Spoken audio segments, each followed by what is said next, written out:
Okay. Hi. Welcome back. I am still fighting this guy. He is pretty crazy. Oh, I didn't even notice how low in health I was. Alright, here's Earth Shield. And that's my cue to go... Actually, no, I want to use this as a chance to heal. And then go apeshit. Here we go. Oh, get out of here. Okay. And it's over. And the crowd goes wild. Hooray for me. Anyway, this cutscene actually in particular is really important. Where your captain goes, you know, good job, I saw everyone make it. Sort of wanted that to be a moment where it's like, they start to realize, you know, we're just start to gain a little bit more respect for each other.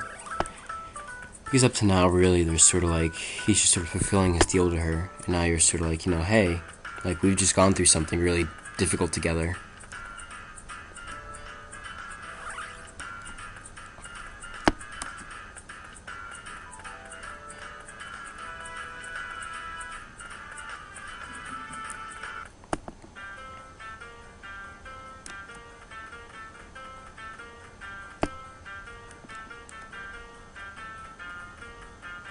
Doop doop doop doop doop doop doop doop doop doop doop doop doop. Alright, so now we're coming to the end of Outcast Island, and this was sort of where I cut off the second demo of the game.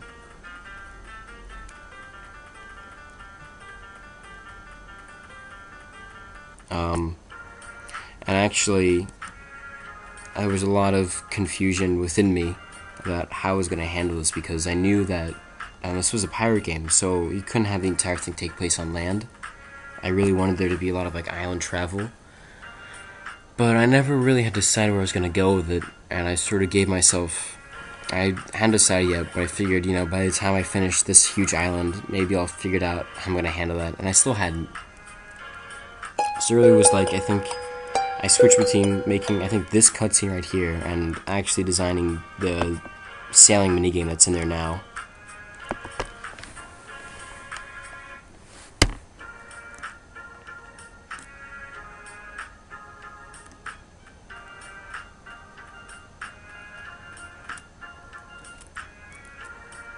And this was actually, in my very first version, when you want to sail somewhere, you would pick the destination from like just a big list, like when you're choosing your attacks, like the like the attack info screen, something like that. But it really, I mean, I was fine with it. I didn't really even think that there was a problem with it. But then I played, I think one of the new Monkey Island games, the new ones for like the PC, they were just coming out, and they had like a map selection screen like the one I use now, and it's really, it blew me away. Like just the idea of that, you know, you can really see just geographically like where everything is and how far islands are and how big they are in their shape. I really like how it works in the game too, because it never really like just stands up and says, you know, like, hey, like, this is what the world looks like, this is really exciting. You just sort of like, you know, you want to sail somewhere, well, you know, pick where you want to go. It doesn't really shove in your face, I guess, that like you're looking at what the game world looks like. If that makes sense. Does it even make sense? Is that even like a legitimate thing to be happy about? Probably not. Whatever. I'm a game designer. Ugh. So, yeah, now we have the ship shooting minigame. And this was pretty important, I think, to the game's success. Just at least something to mix up the normal RPG gameplay. And sort of really helps to convey the distance, I guess, from island to island. And I also later added like this day-night system, so you sort of get this idea of passage of time, you know. When you're on the islands, time doesn't really change. It's always during the daytime, except for on one island, which we'll see later. So here with the ship sailing, you sort of get a sense of like, you know, yes, this is a place where time passes. Yes, you're traveling a long way. Hey, you're a pirate, you're fighting the Navy, etc.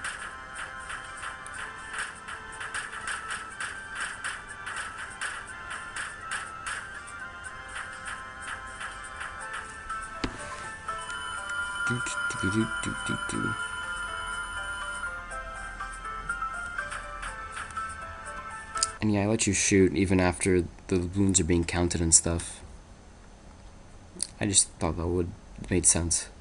Anyway, so now the game actually finally explains exactly what the point of the game is, because up until now you don't actually know what the deal is with the chest, what it is, why you want it. It actually seemed really weird to me. Like I just had suddenly realized, like, wait, I never actually explained like what the chest is. So I sort of threw it in there. And then when I did that, I went back. I tried to find a place where it would make sense, explain it sooner on. But there really wasn't a lot of like space for that. Everything up until now was really like everything moves like really quickly, It doesn't spend a lot of time giving backstory or exposition.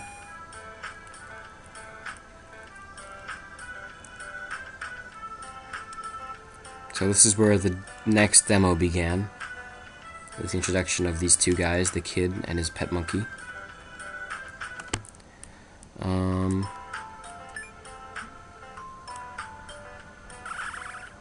Let's see.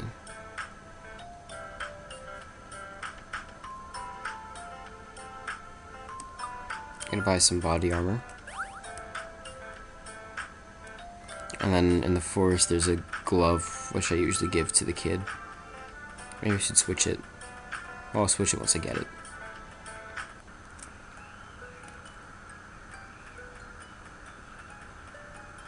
And I like the forest. I really like the little lighting effects that came up with it. Really, I like the trees, lights coming through. And that wasn't really something I added until later, but it looks really nice, in my opinion. Just the way everything sort of like changes under the light.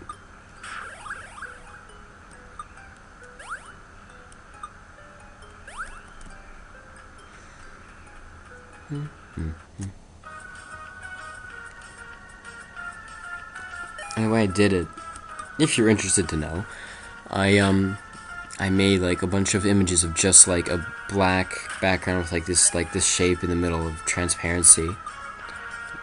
I made, I think, like 10 different versions of it, different rotations and stuff. And then for the room, I make like a huge imaginary grid.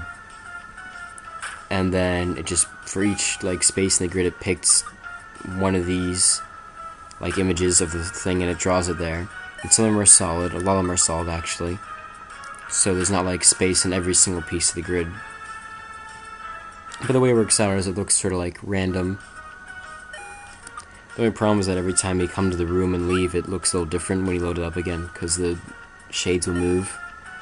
Which doesn't actually make a ton of sense, because the light shouldn't have moved around quite like that. But, you go with it. Anyway, this part of the game is actually notoriously hard, because you start off again with 3 low levels, and the enemies here are actually sort of like difficult for your current stage. So usually what I do is I fight a couple guys, and then I go back to town and I heal, and then I come back out again, just for like a prep run, if you will. Get my levels up a little bit. Oh, this guy's really annoying to fight though. The poison shroom. He's not as bad as the regular shroom because he attacks you sometimes, which gives you a chance to... Don't die. Okay. Gives you a chance to hit him a couple times before he can heal himself. There you go.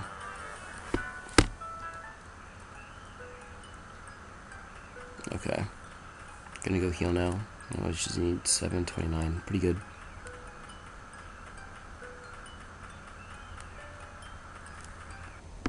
Yeah, originally, actually, I was gonna have, I think, a lot more of, like, the split storyline stuff. Like, I was gonna have a huge section where he plays these two, and then I thought it would switch back to the original two, and then maybe, like, for the 4th switch, they would finally meet. But, Oh, I realized that I really was like, I didn't want to make a game that was like that big, you know?